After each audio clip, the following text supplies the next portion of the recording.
Harry Kane with 43 goals? This could be interesting.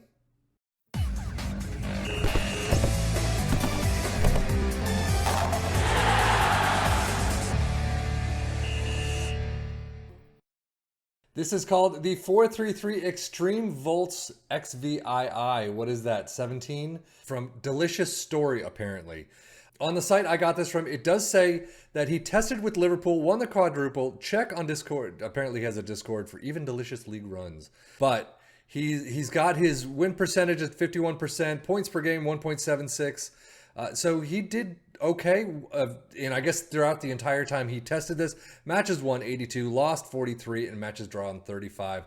So overall, right off the bat, you got a nice win percentage with 51%, but still that's a lot of losses, a lot of draws for a tactic that we're looking at Newcastle and Wolves in there, which are kind of mid-table teams depending on how the table runs. So, but take that as for what it's worth.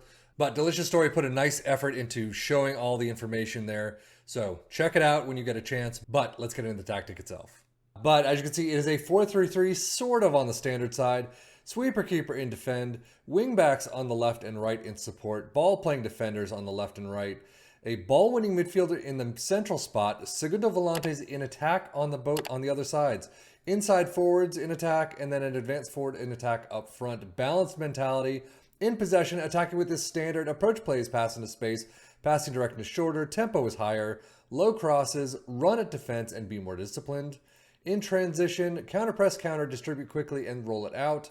And then out of possession, a higher press line of engagement, a higher defensive line, trigger press much more often, prevent short goalkeeper distribution, get stuck in, and drop off more. As usual, how did this do with our three teams? Actually, not too bad. All three teams getting into Europe. Tottenham in third with 79 points, definitely above average. Wolves with 73 points, definitely above average. Newcastle 71, above average, but, not by a huge amount, I would say. But overall, all three teams in Europe is a fantastic start. Tottenham having a pretty good start to the season. One loss in August, one loss in September. One loss in October. But they continue on in everything they're doing. There's a lot of green. There's some yellows in there with some draws, but overall, they're doing fairly well. Continuing on in the second half, EFL Cup semifinals, 5-3 win over Man City, 0-3 loss away from home, and that sees you out of the EFL Cup. But continuing on in the Champions League, continuing on in the FA Cup, Champions League, you lose out to Liverpool. You draw away from home at Anfield 0-0, and then you lose at home 2-3. That's just a heartbreaker. But FA Cup semifinals, there you go. FA Cup final against Arsenal, you do win 2-0, a fantastic final, and you crush your London rivals. 2-0 is a very good result. Wolves having a much spottier time in August, but again, September, October, one loss apiece. You do kind of finish out the first half of the season. One of each. But you continue on. EFL Cup quarterfinals is where you lose it out to Man City 0-1.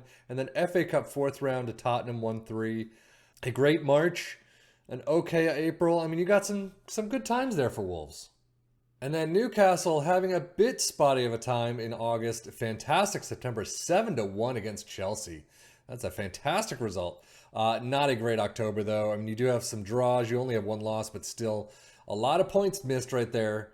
West Ham, Aston Villa could hopefully pick something up if you're in charge on your own. So with that, though, in August, you do lose out in the EFL Cup 0-1 right at the beginning against Leeds. And then FA Cup semifinal, there it is against Tottenham, of course, 1-2. And you finish out not too bad. Transfers, not a whole lot. Tapia comes in from Celta Vigo, 6.75. But Tony Weston, Pereira, and Livakovic come in as well. Wolves bringing in, is it Bragança from Sporting? 1.8? Newcastle definitely spending some money. Ronnie Edwards from Petersburg for 2.3. But Mohamed Kudus from Ajax for 60 million.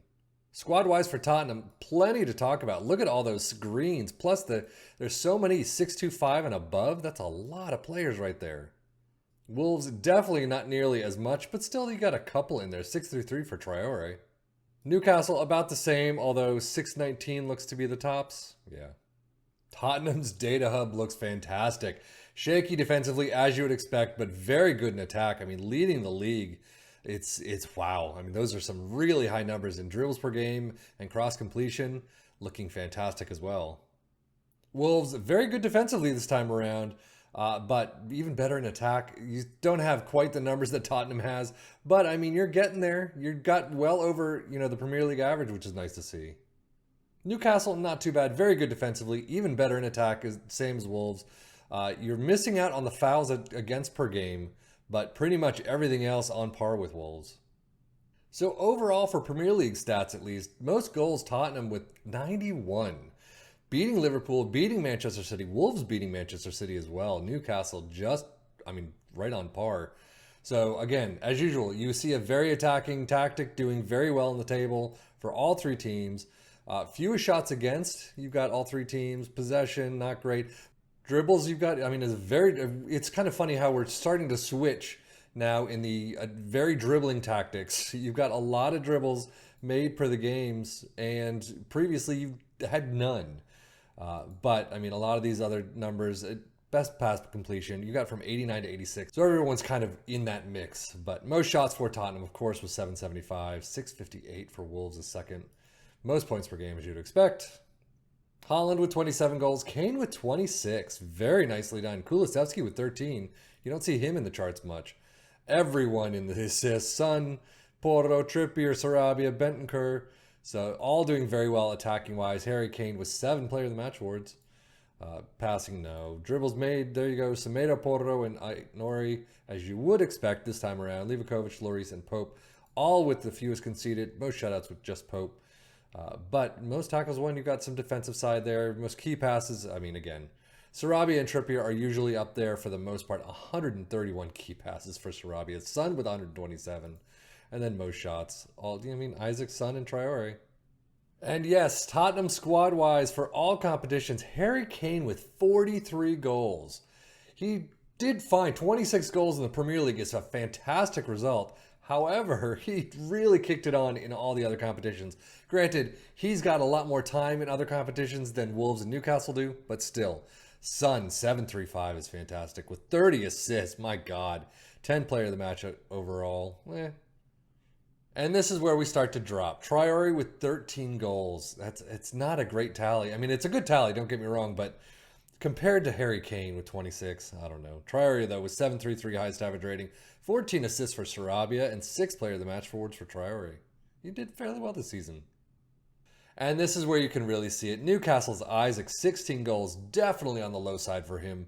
Trippier with 719 highest average rating. Oh, again, low. Trippier with 18 assists, though, that's pretty nice. And then Trippier and Pope with 5 Player of the Match awards. Again, low. But Newcastle still coming in, Europa spots, not doing all that badly. But Wolves and Tottenham where it shines, 79 to 73 points. And only 83 is the top to Man City. If you got a couple more wins in there, you definitely could have gotten to that point.